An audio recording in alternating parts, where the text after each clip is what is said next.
ক্যাম্পাসে আধিপত্যবাদ বিরোধী এবং আগ্রাসন বিরোধী আন্দোলনের অন্যতম নায়ক আমাদের বড় ভাই আক্তার হোসেনের উপর নিউ ইয়র্কে গতকাল সন্ত্রাসী নিষিদ্ধ আওয়ামী লীগ এবং তার দোসররা হামলা করেছে।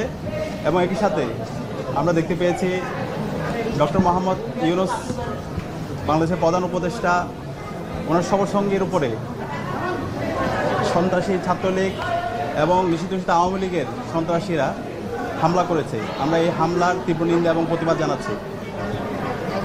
আমরা গত 1 বছর জুড়ে জুলাই বিপ্লব পরবর্তী বারবার বলছি, বাংলাদেশে যারা ফেসিবাদ কায়েম করেছে, যারা জুলাই বিপ্লবের সময়ে গণহত্যা এবং শিশু হত্যা চালিয়েছে এবং ক্যাম্পাসে নির্যাতন নিপীড়ন করেছে, পিলখানা হত্যাকাণ্ড থেকে শুরু করে গত 16 বছরে যে এই হত্যাকাণ্ডগুলো চালিয়েছে, নিষিদ্ধ ঘোষিত ছাত্রলীগ, নিষিদ্ধ ঘোষিত আওয়ামী লীগ এবং তার সকল দোষরদের দৃষ্টান্তমূলক বিচার আওতায় নিয়ে আসতে হবে, গণহত্যার বিচার করতে হবে। কিন্তু 1 বছর জুড়ে আমরা এখন পর্যন্ত খুনি হাসিনা এবং তার দোষরদের যেভাবে বিচার আওতায় নিয়ে আসার জন্য যেভাবে তড়িৎ বিচার আয়োজন করা দরকার ছিল, আমরা এখন পর্যন্ত ধীরগতি দেখতে পাচ্ছি। যেভাবে তাদেরকে সামাজিকভাবে প্রতিরোধ করা দরকার ছিল, তার আমরা ধীরগতি দেখতে পেয়েছি। যে কারণে আজকে নিষিদ্ধ ঘোষিত ছাত্রলীগ, নিষিদ্ধ ঘোষিত আওয়ামী লীগ তারা বিদেশে এই ধরনের দুঃসাহস তারা দেখাতে পেরেছে।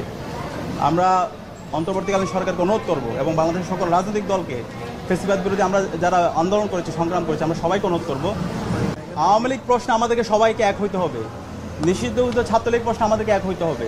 তাদেরকে যেখানে পাওয়া যাবে সেখানে সামাজিকভাবে প্রতিরোধ করতে হবে, তাদেরকে থানায় দিতে হবে। এরা হচ্ছে গণহত্যাকারী, তারা হচ্ছে শিশু হত্যাকারী। আমরা সবাই যেন ঐক্যবদ্ধভাবে এই নিষিদ্ধ ঘোষিত ছাত্রলীগ, নিষিদ্ধ ঘোষিত আওয়ামী লীগের বিরুদ্ধে সবাই ঐক্যবদ্ধভাবে আমাদের প্রতিরোধ জারি রাখি এবং তাদেরকে, এই গণহত্যাকারীদেরকে দৃষ্টান্তমূলক বিচার আওতায় নিয়ে আসি। অন্তর্বর্তীকালীন সরকারকে আমরা অনুরোধ করছি, 1 বছর চলে গেছে, শহীদদের রক্ত এখনও দেয়ালে লেগে আছে, আমাদের যারা গাজীরা আছে এখন তারা হাসপাতালে পেতে কাতরাচ্ছে। আপনারা কেন এই গণহত্যাকারী এবং শিশু হত্যাকারী খুনি হাসিনা এবং তার দোষীদেরকে আপনারা এখন পর্যন্ত দৃষ্টান্তমূলক বিচার আওতায় নিয়ে আসছেন না? এবং একই সাথে আমরা দেখতে পাচ্ছি তাদেরকে বিভিন্ন জায়গায় দায় মুক্তি দেওয়া হচ্ছে। এখন পর্যন্ত ফেসিবাদের দোষরা বিভিন্ন জায়গায় বসে আছে, তারা অ্যাডমিনিস্ট্রেশনে বসে আছে, তারা বিচার বিভাগে বসে আছে, বিশ্ববিদ্যালয়ে তারা বসে আছে।